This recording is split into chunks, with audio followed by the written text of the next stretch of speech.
Hi everyone, अस्सलामु अलैकुम। इस वीडियो में हम रिव्यू करेंगे जो फ़ातिमा है उसकी प्रेगनेंसी जर्नी को, जिस तरह से फ़ातिमा प्रेग्नेंट हुई और दुनिया हैरान है कि रात में तो डीडी फ़ातिमा के पास रुकता नहीं था, तो फिर ये कैसे हो गया, मतलब कैसे फ़ातिमा प्रेग्नेंट हो गई। तो ये तमाम तर चीज़ें फ़ातिमा ने शेयर की है।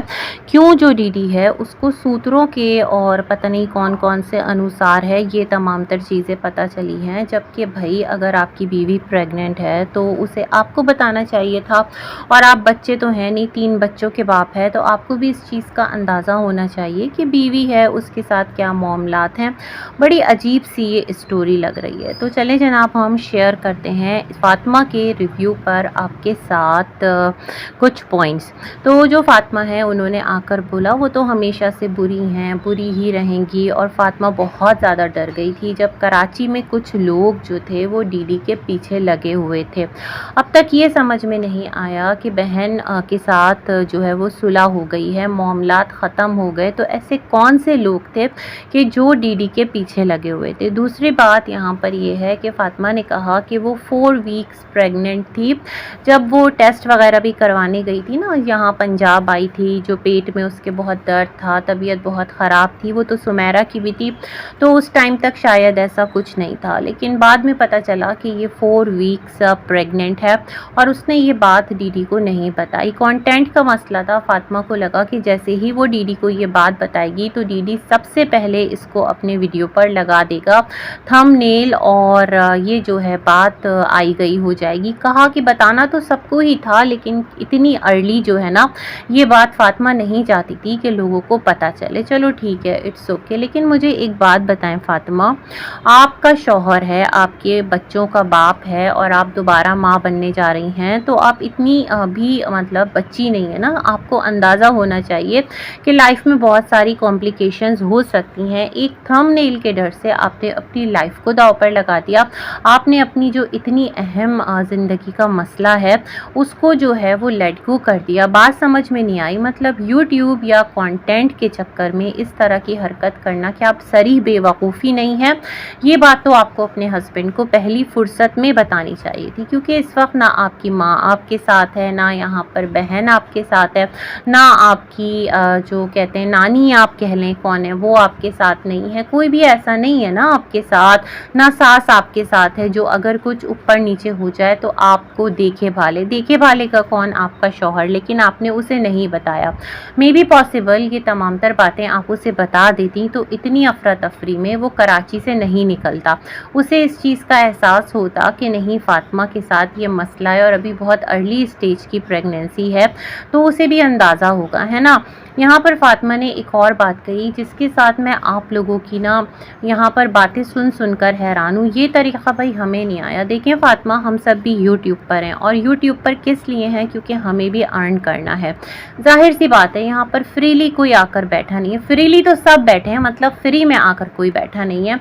कोई अपना नेट, अपना दिमाग इतना यूज़ करे, आकर सबकी वीडियो देखे, आप लोगों की वीडियोस देखे, और जब हम आप लोगों की वीडियोस देखते हैं और उसको बार बार देखते हैं तो इससे आप सबकी वीडियोस को भी क्या मिलता है? बूस्ट तो मिलता ही मिलता है। तो यहाँ सब लोग इसलिए हैं क्योंकि सबको अपनी अपनी लाइफ में कुछ ना कुछ यहाँ से अर्न ही करना है। लेकिन ये जो सिलसिला है ना, जो मैं यूट्यूबर्स को देखती हूँ, बातों बातों में अपने बहुत सारे मसले यहाँ पर शेयर कर देते हैं। जैसे फ़ातिमा ने कहा कि बच्चों के जो टिकट्स थे 2 दफ़ा आना जाना पड़ा, ये तमाम तर चीज़ें फ़ातिमा ने मैनेज की। सैलरी जो है वो पूरी हो गई। फिर डॉक्टर ने टेस्ट कहा तो फ़ातिमा ने कहा अभी पॉसिबल नहीं है, 25-26 के बाद ही करवा सकूँगी क्योंकि सैलरी आती है। तो मुझे ये बताएं फ़ातिमा कि जब यूट्यूब नहीं था, जब आपकी सैलरी नहीं आती थी, आप लोगों की ज़िंदगी तब भी तो चल रही थी ना। मतलब तब आप लोग अपने मामलात कैसे लेकर चला करते थे? तब आप लोग किस तरह एक सिटी से दूसरे सिटी, गाँव देहात मूव किया करते थे? जाते तो तब भी होंगे, और ये तमाम तर चीज़ें होंगी। मतलब मामलात थे ना। अब बेहतर से बेहतरीन की तरफ अगर आप लोग आए हैं तो फिर मुझे ये बताएं कि इतना ज़्यादा ना, मतलब क्यों इस चीज़ को नज़रअंदाज कर रहे होते हैं और जो अल्लाह का शुक्र है वो अदा क्यों नहीं कर रहे होते हैं। हमेशा जो एक रोती आवाज़ के साथ ही यूट्यूब पर आना ज़रूरी है क्या? आपकी ज़िंदगी की हकीकत है, आपकी ज़िंदगी में एक सौतन है, उसको आपने एक्सेप्ट कर लिया। आपने अपनी पिछली वीडियो में कहा था कि अगर लोग समझते हैं कि आप चली जाएंगी तो आप बिल्कुल भी नहीं जाएंगी, क्योंकि जो आपके बच्चे हैं उनको बाप की ज़रूरत है। मैं समझती हूँ आपको भी शौहर की ज़रूरत है। अगर ऐसा नहीं होता तो माशाअल्लाह आज आपके घर एक और खुशखबरी तो नहीं होती। अब ये जो रात दिन का सिलसिला है ये तो अजीब बेवकूफ़ाना बातें हैं ना, ये कुछ ऐसा सिलसिला है कि जिस पर बात करना भी इंसान कैसे बात करे, मतलब फ़न ही बनेगा। बहुत प्राइवेट आप लोगों की लाइफ का एक सिलसिला है जिसको एक रात इधर एक रात उधर, एक दिन उधर एक दिन इधर, जब ये बातें की जा रही होती है ना तो ये बड़ी यहाँ पर शेमफुल बातें लग रही होती हैं। जब लोग भी कर रहे होते हैं ना कि दो बीवियाँ तो एक रात यहाँ रहो एक रात वहाँ रहो, क्या एवरी टाइम इंसान जो है वो इन्हीं सब फेज़ में उलझा रहता है? मतलब रात बितानी है क्या सिर्फ इसी में इंसान की ज़िंदगी होती है? इसके आगे भी बहुत सारी इंसान की ज़िंदगी के मामलात होते हैं। नॉर्मल जो हस्बैंड एंड वाइफ हैं वो भी कौन सा एवरी मतलब उनका जो है ये सिलसिला रहता होगा? भाई ऐसा नहीं है, ये तो भाई कोई आगे की ही बात है जो यहाँ पर चल रही होती है। फिर यूट्यूब पर आप लोग इस तरह के मसले लाकर रखते हैं, इस तरह की बातें लाकर रखते हैं। जैसे फातिमा ने कहा कि आप माँ बनने वाली हैं, 10 वीक्स आपने कहा प्रेग्नेंट हैं,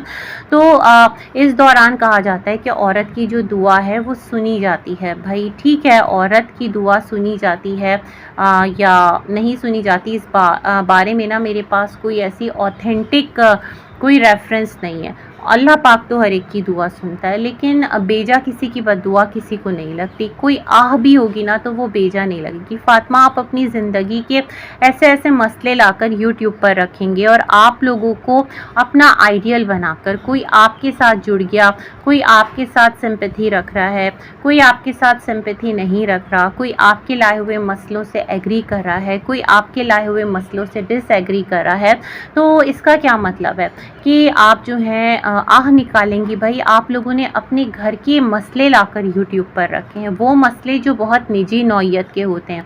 अब जिस तरह आपने अपनी प्रेगनेंसी की बात की है कि लोग बातें कर रहे हैं, मैंने सच में वीडियोस नहीं देखी कि फातिमा के पास तो सोता नहीं था रात में, तो कैसे ये बच्चा आ रहा है, तो ये बातें बहुत निजी नौइयत की हैं और इन बातों को कौन करता है? जब इस तरह का आप यूट्यूब पर लाकर फैमिली व्लॉगिंग के नाम पर कंटेंट रखेंगे तो आपको क्या लगता है, क्या आप एक अच्छा कंट्रीब्यूशन कर रहे हैं?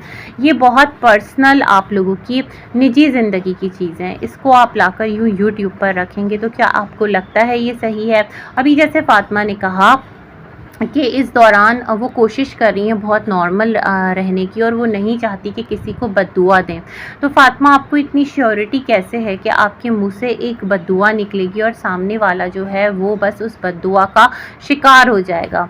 अल्लाह रब्बुल इज़्ज़त का एक क़ानून है, बिना सबब और बिला वजह किसी की दुआ तो लग जाती है। दुआ कहते हैं ना, खैर मांग रहे हैं, मैं आपके लिए दुआ मांगूंगी कि अल्लाह आसानी करे तो अल्लाह मेरे लिए भी आसानी करेगा। बट मैं अगर बद्दुआ दूंगी कि अल्लाह फ़लाने को ऐसा कर दे, जबकि उसने मेरा कुछ भी नहीं बिगाड़ा और वो कोई इतनी शिद्दत का या इतनी शदीद नौइयत का मामला भी नहीं है, तो क्या खुदा ना करे ऐसा हो जाएगा? ऐसा नहीं होता, बल्कि बद्दुआ अपना टारगेट जो है ना वो भूलती नहीं है, ओरिजिन।